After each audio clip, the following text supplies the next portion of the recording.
नमस्कार दोस्तों, स्वागत है आप लोगों का मेरे इस चैनल में। दोस्तों, जैसे कि हम लोग स्पेशल मैरिज एक्ट 1954 पढ़ रहे हैं, सीख रहे हैं, समझ रहे हैं, तो अब इसका एंडिंग आ गई है। आज स्पेशल मैरिज एक्ट 1954 जो है वो कंप्लीट हो जाएगा। तो इसके दो सेक्शंस जो हैं वो बाकी थे, वो है सेक्शंस 50 एंड 51। तो ये जो दो सेक्शंस हैं उसको आज हम लोग कंप्लीट करते हैं। तो जो सेक्शंस 50 जो है वो बोलता है power to make rules, power to make rules, नियम बनाने के जो पावर्स हैं। तो इसमें ये बोला गया है कि जो मैरिज ऑफिसर्स हैं या दूसरे जो ऑफिसर जो इस एक्ट के अंदर में काम करेंगे, तो वो किस तरीके से काम करेंगे, क्या प्रोसीड्यूर होगा काम करने का, जो कि इस एक्ट में मेंशन जो नहीं है। तो वो नियम जो है वो सेंट्रल गवर्नमेंट बना सकती है और स्टेट गवर्नमेंट भी बना सकती है। तो जो सेंट्रल गवर्नमेंट के कंट्रोल में जो मैरिज ऑफिसर्स आते हैं, तो उनके नियम तो सेंट्रल गवर्नमेंट बनाएगी, और जो स्टेट गवर्नमेंट के कंट्रोल में आते हैं मैरिज ऑफिसर्स, उसके नियम स्टेट गवर्नमेंट बनाएगी। और जो भी वो नियम बनाएगी, वो नियम वो ऑफिशियल गैजेट में मेंशन करेगी। तो क्या क्या नियम वो बना सकती है, तो आइए देखते हैं क्या क्या नियम वो बना सकती है। तो इसे वो बना सकती है कि जो मैरिज ऑफिसर्स हैं उनकी ड्यूटी क्या होगी, उनके अधिकार क्या होंगे, उनके पास क्या क्या पावर्स रहेंगे, उनकी एरिया क्या होगी। ठीक है। दूसरा है जो इंक्वायरी जो होती है, जो इंक्वायरी का जो प्रोविजंस है, मतलब जो मैरिज के लिए ऑब्जेक्ट करता है और मैरिज ऑफिसर्स को इंक्वायरी करनी है, तो वो इंक्वायरी कैसे कर सकता है, इंक्वायरी किस तरीके से वो कर सकता है, उसका प्रोसीड्यूर क्या होगा, क्या प्रोसीड्यूर उसको फॉलो करना होगा, ये चीज़ को लेकर बताया जा सकता है। अगर इस एक्ट में कुछ एक टाइप्स की जो किताबें हैं वो रखना अगर बताया गया है, तो वो किताबें को कैसे रखा जाएगा, है क्या फॉर्म यूज़ किया जाएगा, वो बताया जा सकता है। उसके बाद मैरिज ऑफिसर को अगर कोई काम करने के लिए बोला जाए जो उनकी ड्यूटी में आता है, तो उस काम करने के लिए वो कितनी फीस चार्ज कर सकता है।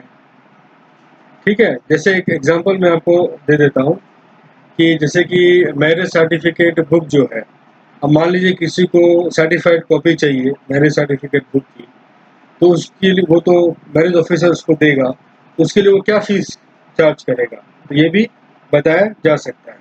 फेडरल गवर्नमेंट या स्टेट गवर्नमेंट बता सकती है। उसके बाद अगर पब्लिक नोटिस देनी है सेक्शन 16 के अंदर में, तो किस तरीके से वो पब्लिक नोटिस दे सकता है।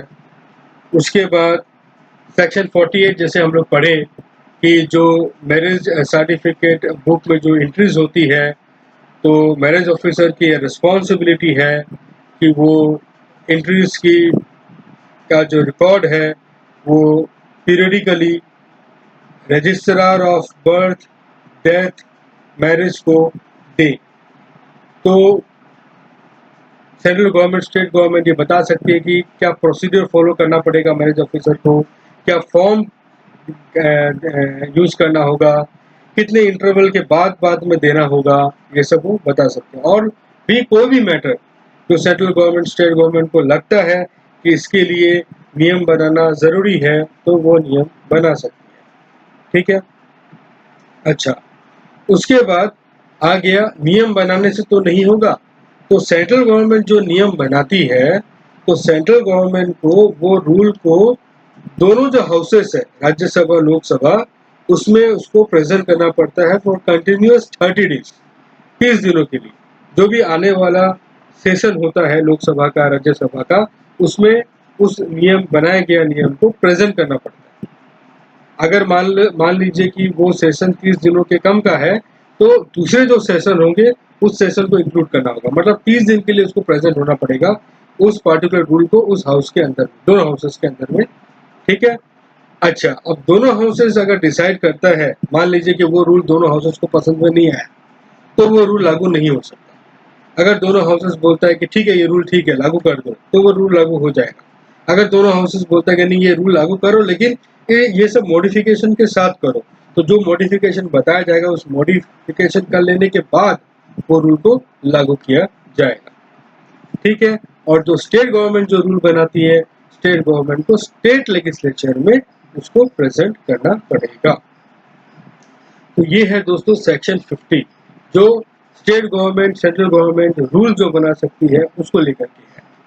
और लास्ट जो सेक्शन है सेक्शन 51, उसका हेडिंग है रिपील्स एंड सेविंग्स। रिपील्स एंड सेविंग्स, तो इसके अंदर क्या है, सबसे पहला तो क्या है, जब ये 1954 का एक्ट आया, दो एक्ट तो हो नहीं सकता। अगर 54 का एक्ट आया तो पहले कौन सा एक्ट था, 1872 का, तो उसको तो हटना होगा।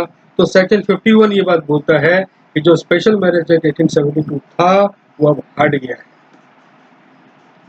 ठीक है, तो ये बात ये बोलता है।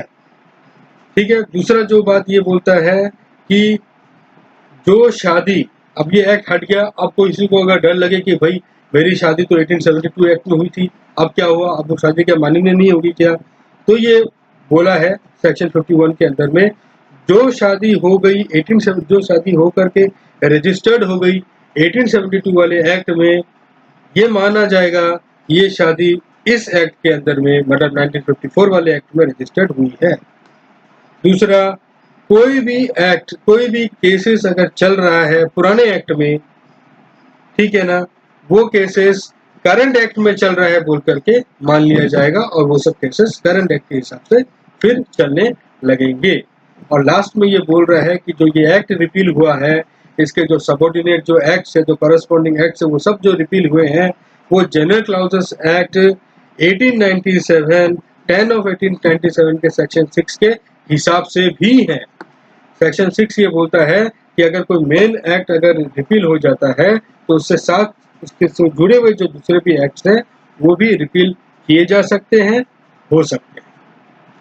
तो दोस्तों यही था स्पेशल मैरिज एक्ट 1954। आशा करता हूँ आप लोग को समझ में आया होगा। कुछ भी डाउट्स हो कमेंट सेक्शन में आप लोग लिखिए, मैं कोशिश करूँगा कमेंट में रिप्लाई देने के लिए। और अगर थोड़ा बड़ा कुछ कंसेप्ट वाली बात हुई तो मैं वीडियो बना करके आपको रिप्लाई दूंगा।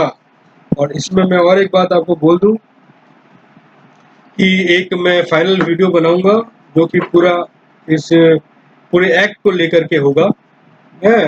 तो ये वीडियो थोड़ा लंबा बनेगा, और अगर बहुत ज़्यादा बन गया तो मैं पार्ट के हिसाब से उसको बनाऊंगा, पार्ट 1 पार्ट 2।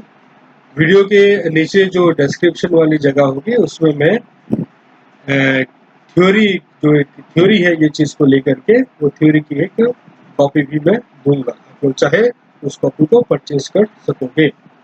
तो ये होगा मेरे लास्ट वीडियो में, जो आखिर वाले वीडियो में, जो कि स्पेशल मैरिज एक्ट 1954 का मैं कंप्लीट डिस्क्रिप्शन दूंगा। फिलहाल के लिए स्पेशल मैरिज एक्ट 1954 कंप्लीट हो गया है। वीडियो देखने के लिए बहुत बहुत धन्यवाद। Thank you very much.